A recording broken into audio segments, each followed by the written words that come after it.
Bienvenidos a Filosofía en tiempos de no filosofía, un espacio de reflexión profunda sobre el pensamiento filosófico. En la actualidad, un programa dirigido por Filosofía Tierra.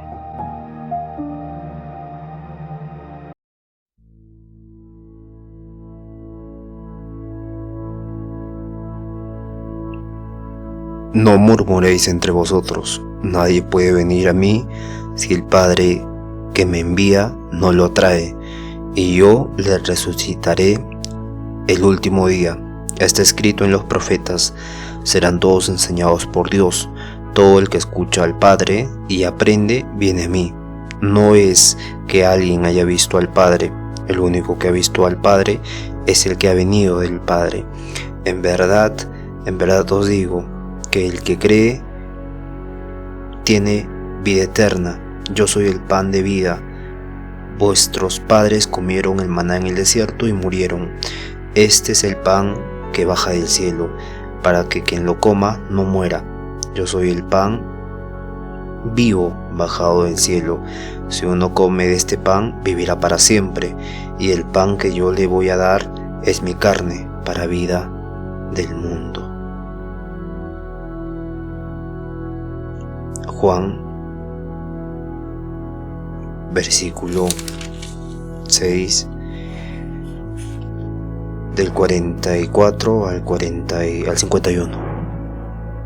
Bienvenidos al episodio 418. Mi nombre es Marco Antonio y ya estamos en el día 18 de la filosofía del derecho de Hegel. Estamos en el título de la propiedad, en el párrafo 45. Recordemos que el libro de Hegel básicamente se escribe en párrafos y todo el libro son 360 párrafos en general, y son unas 287 páginas. Sin embargo, este libro es tan ordenado como lo es Kant, ¿no? Pero ese libro es incluso mucho más sencillo en el orden, pero es mucho más profundo porque va a refutar directamente a Kant en el apartado de la moralidad más adelante. Y claro, este libro ha sido escrito como un manual, ¿no? Un manual para sus estudiantes de Derecho y Filosofía. Y claro, lo escribe con esta forma de párrafos para guiarse. Párrafo tanto, dije esto, párrafo tanto, dije esto, y así ordenadamente y sistemáticamente su pensamiento filosófico acerca del derecho, ¿no? Bueno, la ciencia del derecho, como él diría. Vamos a continuar entonces con el párrafo 45.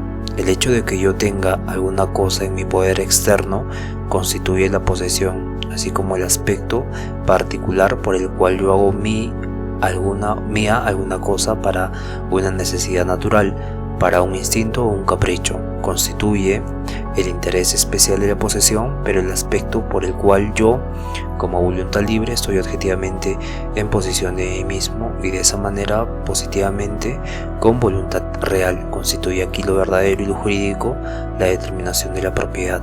Tener propiedad aparece como respecto a la necesidad dada ante toda la existencia de esta, pero la exacta posesión es que desde el punto de vista de la libertad, la propiedad como primera existencia de la misma es un fin esencial por sí.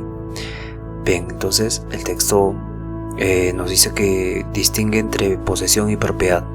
Posesión es que el hecho material o empírico de tener algo bajo un control físico, ¿no? Entonces, ejemplo, si tengo un libro en mis manos o la casa en la que vivo, tengo la posesión, ¿no? Es un acto externo y sensible de tener, ocupar, usar, ¿no? Es el primer paso para que la voluntad se relacione con el mundo.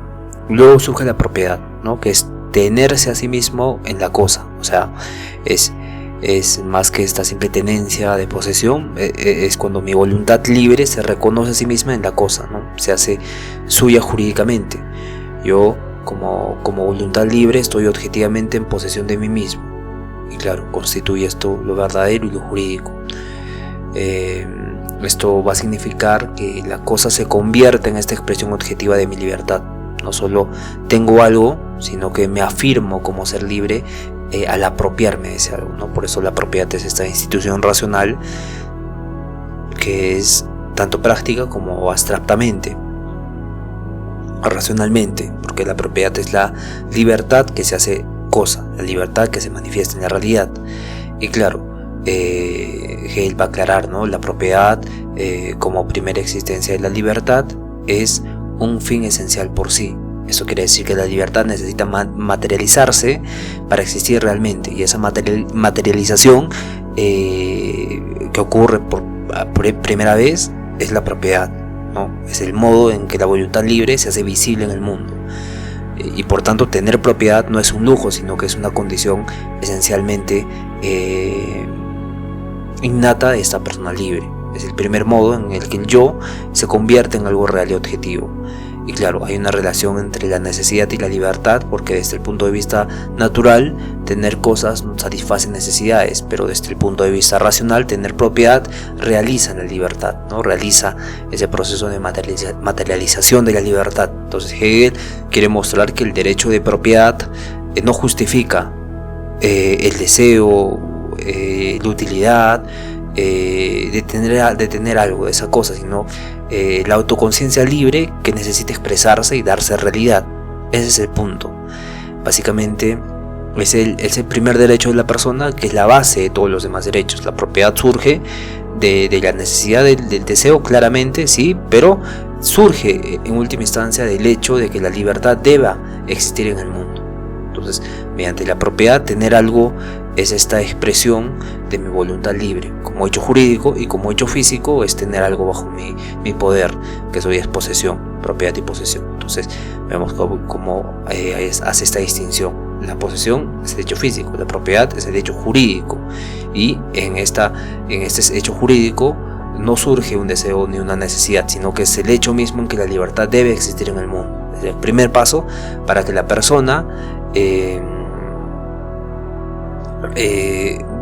el primer derecho de la persona, y de la cual van a surgir todos los demás derechos, ¿no? Es la base de todos los demás derechos. Bien, en la 46 dice lo siguiente: puesto que en la propiedad mi voluntad como querer personal se hace objetiva, y por lo tanto como voluntad individual la propiedad adquiere el carácter de propiedad privada, y una propiedad común que según su carácter puede ser poseída separadamente, tiene significación de una participación disoluble en sí, y en la que dejar mi parte es por sí cuestión de arbitrio. Ya dijimos que arbitrio corresponde a los deseos, corresponde a este tipo de caprichos, ¿no? Bueno, sigue diciendo y en la que dejar mi parte es una cuestión de arbitrio. Claramente la persona es la voluntad libre, ¿no? La persona es la voluntad libre en su forma más abstracta. El término persona hablamos, no del yo, porque ya hablamos de yo al inicio, de persona. Entonces, esta libertad necesita una esfera externa, o sea, necesita de propiedad, necesita de adueñarse de algo. Tener propiedad termina siendo el primer modo de existir, de ser libre.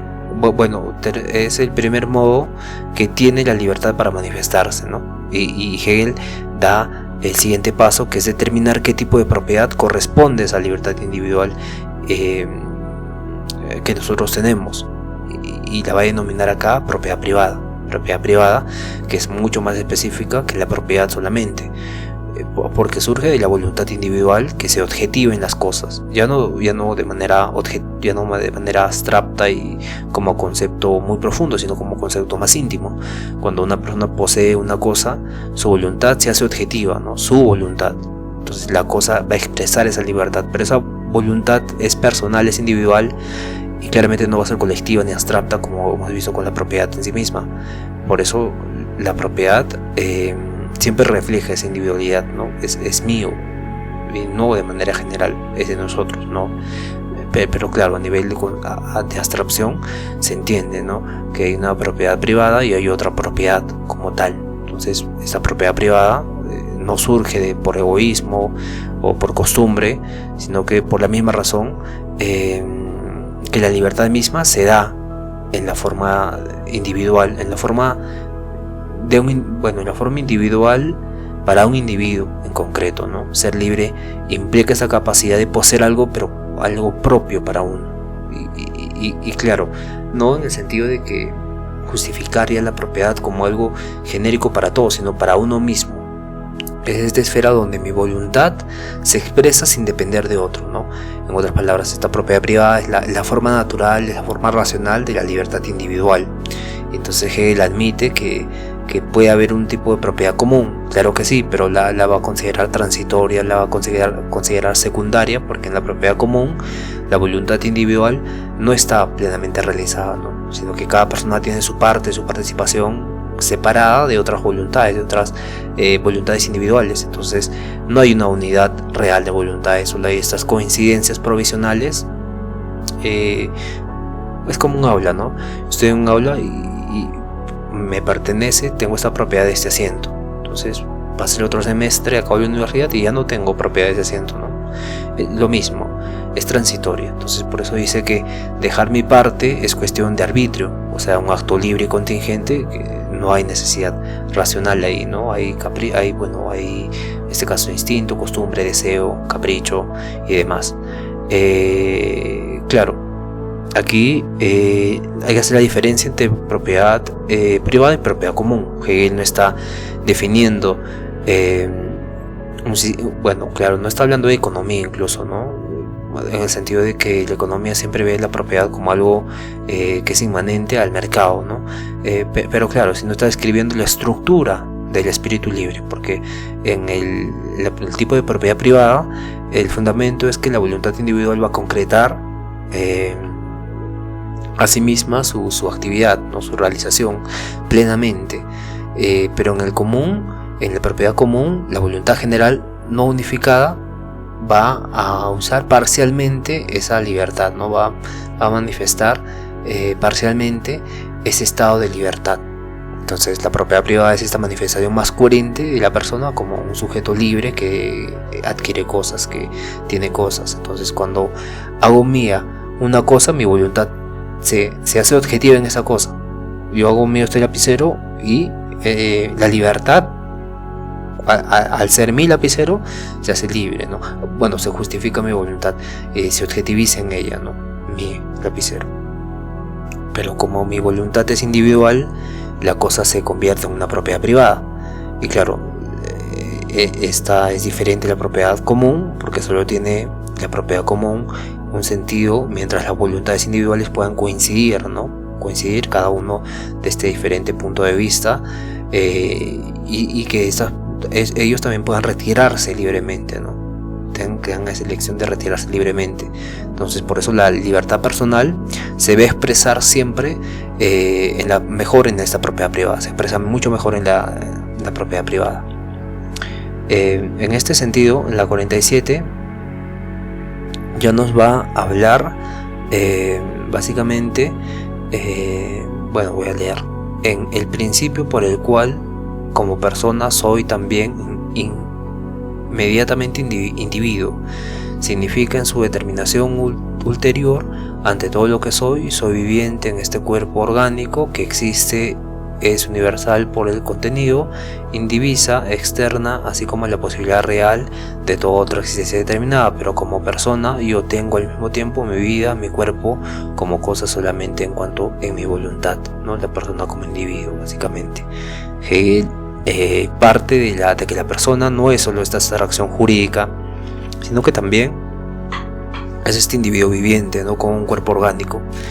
Y esto significa que la existencia humana es concreta, porque la libertad no se da en un vacío, sino que tiene una base material y corporal, que sería el cuerpo básicamente. Y claro, el cuerpo diría que tiene esta existencia universal por el contenido, es decir, por lo que, es una capa, pero dentro está la unidad vital, una unidad vital común a todos los seres humanos, ¿no? Entonces todos compartimos esta condición orgánica, vivimos en un cuerpo, y por lo que en cierto sentido es una universalidad natural, ¿no? podríamos, de hecho sí es una universidad natural el vivir en un cuerpo, pero aquí Hegel introduce la idea de cosa, ¿no? El cuerpo como cosa de la voluntad. Entonces, como persona, yo tengo mi vida, mi cuerpo, como cosa solamente en cuanto es mi voluntad. Esto significa que el cuerpo y la vida pertenecen al individuo al individuo que va a usar su libertad, su voluntad libre para asumir como suyo, ¿no? El cuerpo no es esta simple cosa biológica, sino que es parte de esta esfera de libertad de la persona, ¿no? Yo soy libre porque puedo disponer de mi cuerpo como mío. Esa también es una profundización que hace en el sentido de propiedad, pero Hegel no dice que el cuerpo sea una propiedad como cualquier otra cosa externa, como una tierra o un objeto, sino que él lo incluye como un punto de partida de la propiedad, ¿no? El cuerpo es el primer y el inmediato punto de partida de la posesión, punto de posesión, pero no puede ser vendido, cedido, regalado, ¿no? Porque es una condición, es una condición de la totalidad, de la libertad que es posible, ¿no? Toda libertad posible ocurre en esa condición de que el cuerpo es la primera y más inmediata posesión que tenemos. En este sentido, la vida y el cuerpo están integrados en este ámbito del derecho solo en tanto expresión de la voluntad libre, ¿no? La voluntad libre va a elegir lo correcto y lo incorrecto. En el ámbito del derecho, la vida y el cuerpo son uno, pero solo para expresar esta voluntad libre. Entonces esta idea va a ser clave posteriormente para el pensamiento jurídico, para el pensamiento moral, en el que los derechos a los cuerpos, el derecho a la vida, el derecho a la salud, la autonomía personal son importantes, ¿no? Y claro, aquí se encuentra el germen de la noción moderna de que el derecho sobre uno mismo, o sea, la autonomía corporal, es no política, es importante, pero no termina siendo política, ¿no? Aunque Hegel todavía está en el nivel conceptual, no la determina como algo político, porque este derecho sobre uno mismo es un debate actual sobre el aborto, ¿no? En la actualidad, sobre la identidad de género. Entonces es algo muy delicado que básicamente no lo aborda específicamente Hegel. No lo toma en el sentido político, ¿no? Lo toma en el sentido más filosófico. Bien, en la proposición 48, Hegel dice: el cuerpo como existencia inmediata no es adecuado al espíritu para ser orgánico, volitivo, medio animado por el espíritu, debe ser poseído por este, pero soy para otros esencialmente libre en mi cuerpo del modo como yo lo poseo inmediatamente. Entonces el cuerpo como existencia inmanente es lo que predomina, no es el espíritu en sí mismo, no es adecuado al espíritu, solo solo hay esta existencia inmediata donde el cuerpo es algo que es inmanente, inmediato, repentino, que permanece al orden de la naturaleza, ¿no? Algo dado, ya está dado. Entonces el espíritu, más bien, que es la voluntad libre, no olvidemos que cuando hablamos de espíritu en Hegel hablamos de la voluntad libre, es algo racional, es algo consciente, algo autónomo, algo mediado. Y entonces por tanto el cuerpo natural no basta con expresar la libertad, ¿no?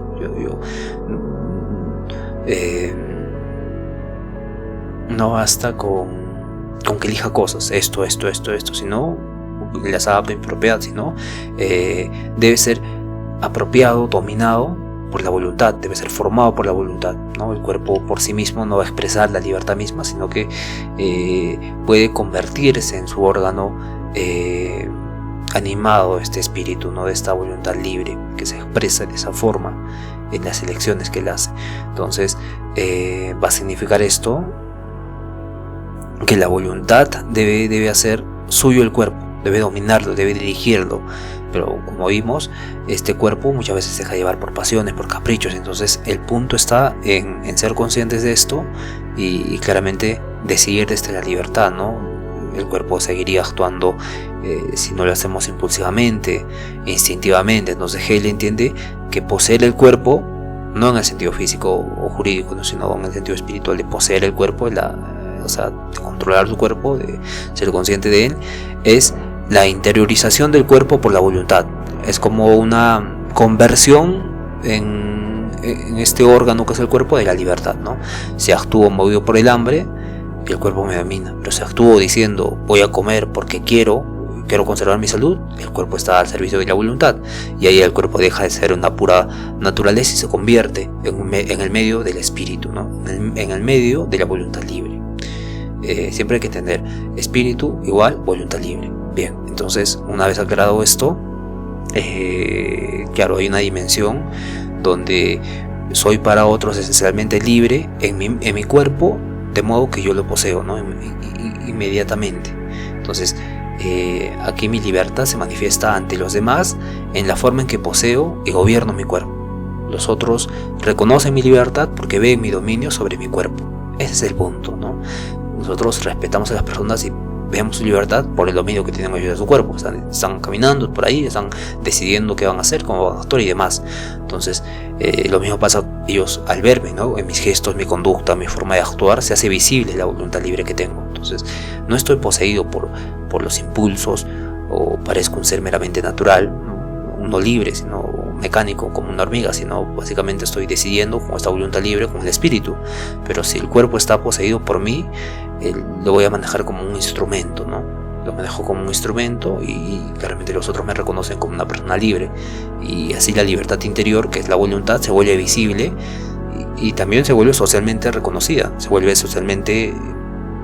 van a reconocer que hay una libertad interior mediante el cuerpo. Se está expresando la libertad interior, la voluntad, mediante el cuerpo, y es socialmente reconocible esto.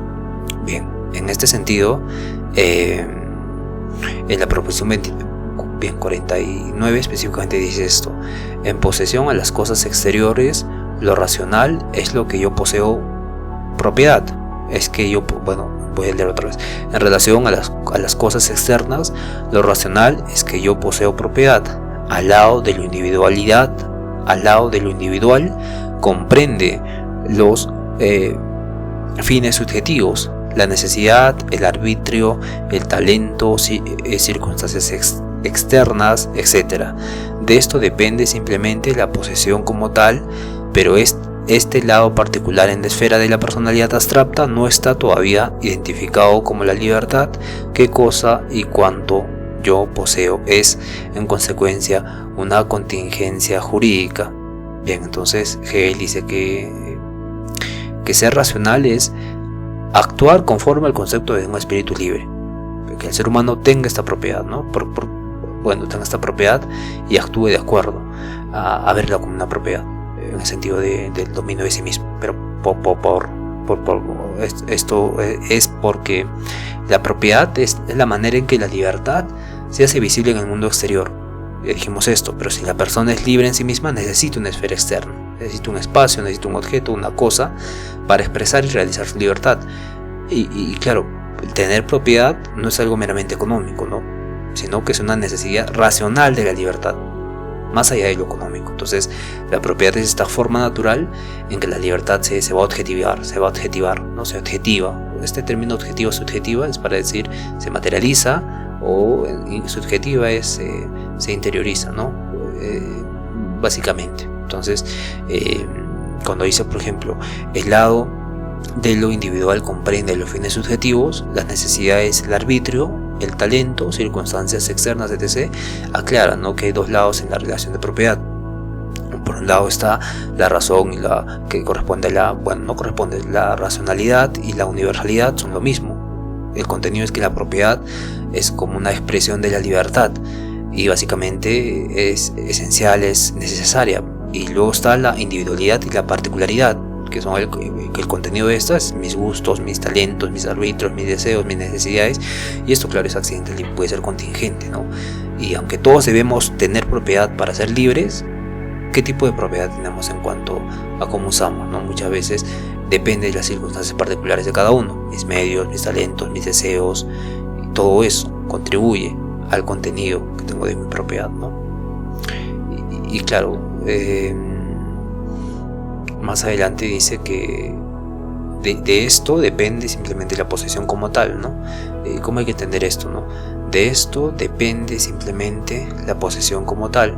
Ya hablamos de la posesión. Esto significa que la posesión concreta es cuando tengo, cómo lo tengo y cuánto tengo de esto, ¿no? Depende de factores empíricos subjetivos, de poseer algo. Y claro, no del derecho o de la libertad en sí mismo, como vimos con la propiedad, ¿no? Por ejemplo, que alguien posea una casa o un terreno no cambia la dignidad que tiene esta persona de ser libre, no cambia a profundidad su propia libertad, su propia voluntad libre. Lo que importa filosóficamente es que pueda tener algo, no lo que tiene, sino que pueda tener algo, que tenga esta libertad, esta voluntad de poseer algo, ¿no? Por eso el derecho abstracto solo garantiza la posibilidad de tener propiedad, porque no va a ser la cantidad ni el contenido que esta tenga, sino la posibilidad de que tenga propiedad. Esa posibilidad ya corresponde al ámbito de la voluntad libre, ¿no? Es en la esencia, esencialmente. La posesión es más bien lo consecuente de esto, lo aparente, ¿no? Entonces, Hegel también ya hablamos de esta posesión concreta y ahora habla de la posesión particular. Cuando decimos mi carro, mi ropa, mi casa, pertenece al plano de lo occidental y lo empírico, ¿no? Entonces la libertad, al contrario, es algo más racional, más universal. Ya no es mí, sino es algo que me permite decidir libremente. Entonces, aunque la libertad necesite expresarse como propiedad, no toda forma de propiedad expresa realmente esa libertad, ¿no? Por ejemplo, si acumulo muchas cosas por avaricia o por deseo, eso no es libertad, ¿no? Es una dependencia. La libertad consiste en poseer más, si se quiere, si no también no se quiere, claro, pero conforme a una razón, ¿no? Es decir, en tener cosas que sea una manifestación de dominio del espíritu sobre el mundo, ¿no? Naturalmente, adquirir cosas y demás. Pero claro, la voluntad, la manifestación del dominio del espíritu puede ser diferente en cada persona, claramente. Por eso es algo inmanente que se manifiesta en la realidad, porque es tan múltiple y tan abstracto y está tan elevado que cada persona tiene esta diferente manifestación del dominio del espíritu sobre sí, ¿no? Y para poseer cosas. Entonces esto es muy importante. Bien, entonces en esta proposición 49, para hacer un resumen, Hegel quiere mostrar aquí que la propiedad privada no es solo esta conversión económica, social, sino que es esta manifestación esencial de la libertad humana. Entonces, tener más o tener menos no pertenece al concepto de libertad, sino a la contingencia del mundo, ¿no? Todos debemos poder tener cosas. Eso ya es libertad, voluntad libre. Pero que tiene cada uno, lo que tiene cada uno, pero cuando se posee cada uno una cosa, eso no pertenece al concepto de derecho, sino al azar de la vida, ¿no? Claramente una persona puede tener más, otra menos, pero ya corresponde al azar, no corresponde al concepto de derecho que está tratando de manifestar Hegel. Tampoco está diciendo que es justo o no es justo, ¿no? No está entrando ahí, está justificando la voluntad libre como tal.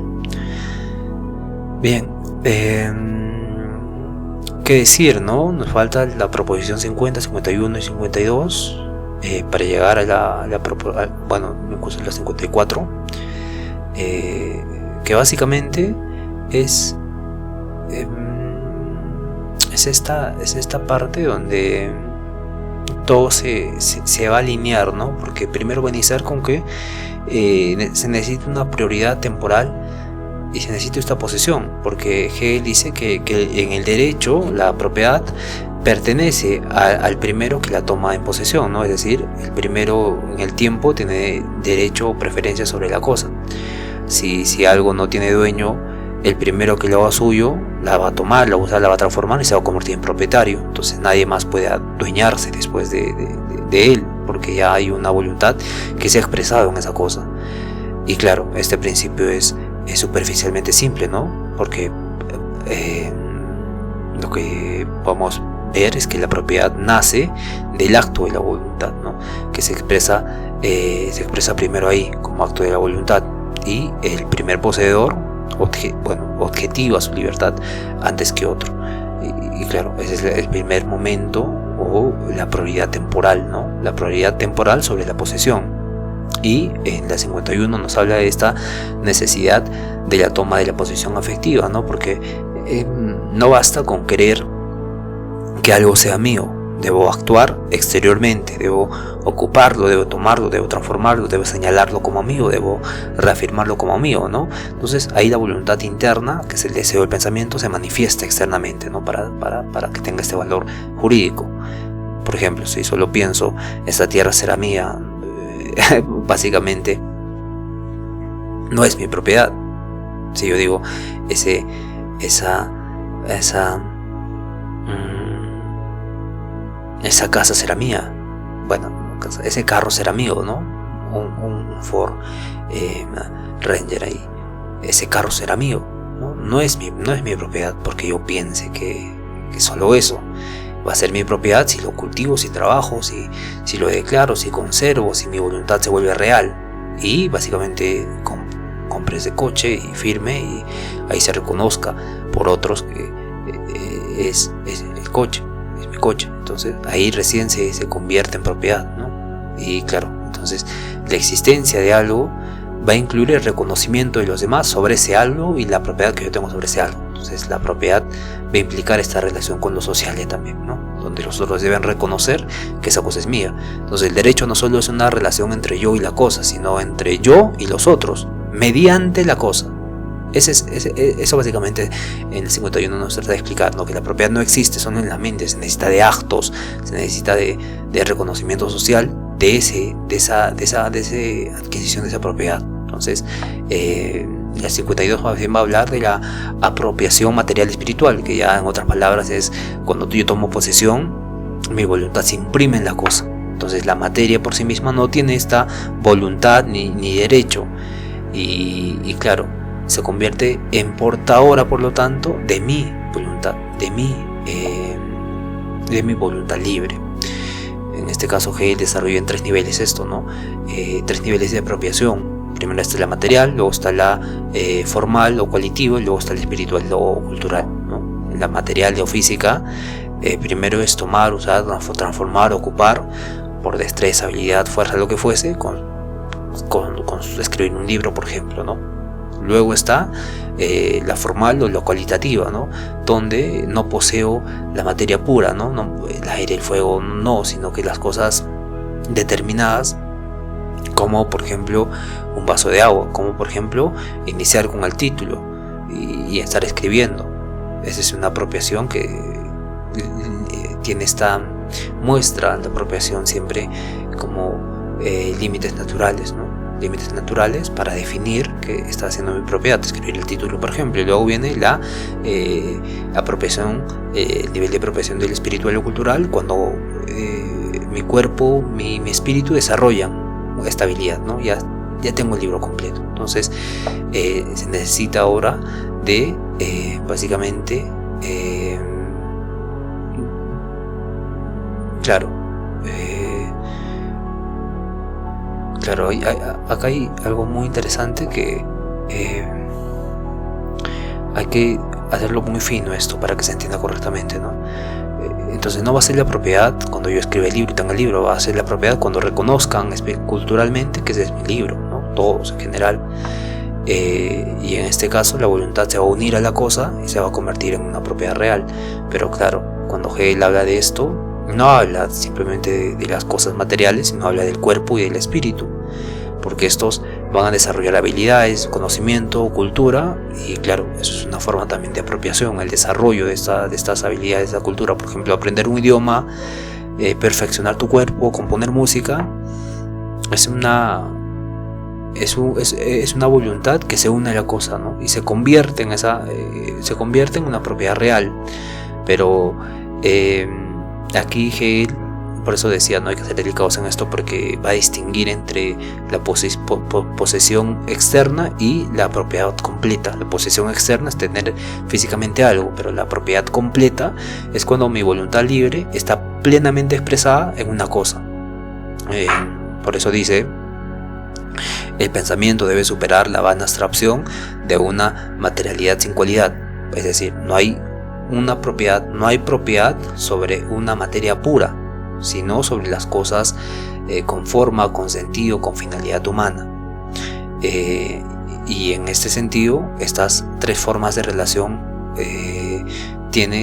estas tres formas en las que ocurre eso, esos tres niveles de apropiación tienen que tener relación con las tres formas de relación entre la voluntad y la cosa, porque Hegel asume que aquí hay tres modos o tres fases en que la voluntad se relaciona con la cosa. La primera es la toma de posesión, que es básicamente la voluntad se pone la cosa, la firma como suya, entonces cultiva la tierra, fabrica el objeto, ocupa el espacio. Y luego está la negación, el uso, ¿no? Donde la voluntad niega la cosa y la transforma y la consume en otra cosa: comer un alimento, quemar leña, usar esta herramienta para algo, básicamente usar esto y puede transformar, o simplemente el uso. Y luego está la reflexiva y la transparencia, la reflexiva y la transferencia. La reflexiva y la transferencia, que básicamente es cuando la voluntad se refleja a sí misma y cede la cosa como otra voluntad. Por ejemplo, yo compro esta casa y decido venderla, ¿no? Hay un tipo de transferencia ahí donde la voluntad se va a reflejar en sí misma y se va a ceder esa cosa a otra voluntad. Entonces, en estas tres fases se explica el ciclo completo de la propiedad. La propiedad va a tener este ciclo, que primero es recordemos que Hegel es el experto en la síntesis, ¿no? En la dialéctica hegeliana. Entonces, primero está la positiva, ¿no? Adquiero la cosa. Luego está la negativa, consumo o uso la cosa. Y luego está la reflexiva, que transfiero esa cosa, ¿no? Entonces, en ese movimiento va a reflejar ese proceso dialéctico de la libertad, donde primero se afirma en el mundo una posesión, luego niega lo que la limita, el uso o la transformación, y luego la vuelve a sí misma, ¿no? Reconociendo otras voluntades, va a transferir aquella cosa, ¿no? Y claramente la propiedad es siendo la primera encarnación de la libertad, es importante, ¿no? Pero esa libertad solo es real cuando la voluntad actúa en el mundo, cuando la libertad actúa en el mundo y transforma las cosas y las hace portadoras de su sentido, y puede hacer con ellas este tipo de transferencia o uso, ¿no? Bien. Llegamos al final de este episodio muy importante de la propiedad. No hay que olvidarnos de esto, ¿no? Entonces nos vemos el día de mañana. Cuídense todos, conózcanse a sí mismos, pregúntense el porqué de lo que piensan, de lo que sienten y cómo actúan. Bendiciones, nos vemos el día de mañana y por favor sean felices hasta el día de mañana. Cuídense todos.